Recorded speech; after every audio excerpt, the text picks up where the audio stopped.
Hello, Rockwell artist. It's getting a little chilly in the air, so we decided to make a few winter projects. Our first one to kick us off on this wintry season is our penguins.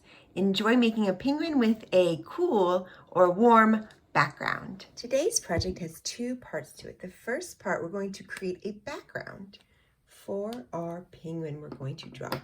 So you can select either warm colors, which would be oranges, reds, yellows for your background, or you may select cool colors. Those are the blues and the purples, and you could use green if you wanted to.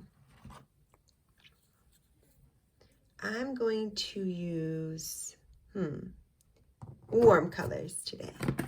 So in our background, what we're going to do with these are we're going to create a swirly whirly background. Okay, so we'll take some red and create a background of swirly whirlies. In person, you might do this with watercolors. You are more than welcome to do watercolors if you have them and are allowed to do them. So I'm going to do a bunch of red, or in this case I have kind of a magenta. Then I'm going to use my orange, and I'm going to go ahead and overlap them. Overlap means we're just linking them, so very little is showing through, practicing our swirly whirly lines.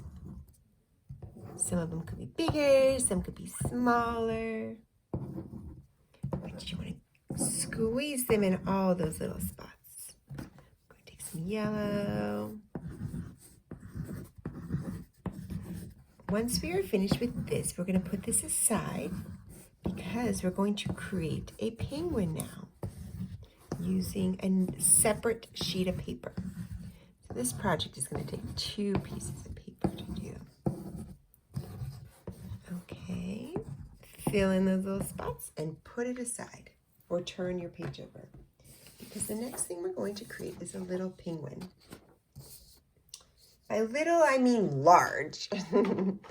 You may practice on your dry erase board first if you would like to, or you can jump right in and start designing on this paper. Okay, the first step we're going to do is create the eyes and the beak. And I'm going to make them in this little. You can do a whole family of penguins if you want to. I'm just making one large penguin. So I'm going to make 2 circles inside the eyes. Triangle 4 nose. Remember we talked about upside down triangle, a line, and then you go down to make a beak. The next step is to make an M over the eyes and create a little hat. So I'm going to start on this side, create the letter M over his face. I'm going to make 2 lines and close them. Remember, if I go too fast in the video, you can pause it. I'm going to make a circle for his pom-pom, and then I'm going to create a little hat like that. The next step is we're going to add a scarf and some of the part that goes around a penguin's head.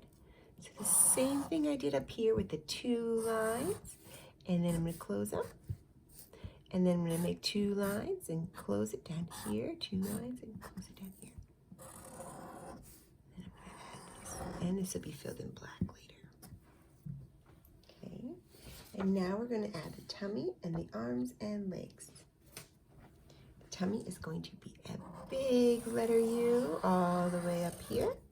And then if you want your penguin to be big, you can make it wider. I'm going to make another one this is going to be the black part of its body. 2 little flippers coming out here. And some little feet. Don't forget the little toes. And you can make these however you want on the toes. Now I get to decorate. I can add eyelashes if I wanted to. You can decorate the scarf and the hat with some lines. Go ahead and color it in. And then the next part is we're going to cut it out. So once I'm done coloring, I'm going to ask for parents' permission first. Because when using scissors, you always want to make sure a parent knows. Cut around the penguin, making sure not to cut off his little feet or hands.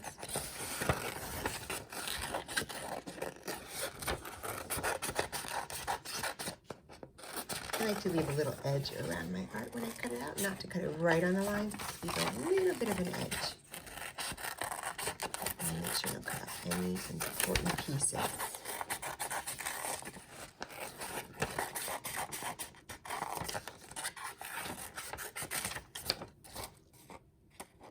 I'm using my helper hand to hold my penguin as I cut. I'm turning my paper as I go. Just trying my best. Again, make sure you color your penguin. Don't leave him black and white. If you want to make his body maybe purple, that's okay. And then if I have a glue stick or some tape, I'm going to tape him down into the middle of my paper. I hope you enjoyed making your penguin. I'm wondering which color got chosen the most. Was it the warm colors for the background, or did most people pick cool colors for the background? If you would like to share it with me, make sure you go to your MyMCPS and you click on the little submit button and share with me your artwork. I would love to see it.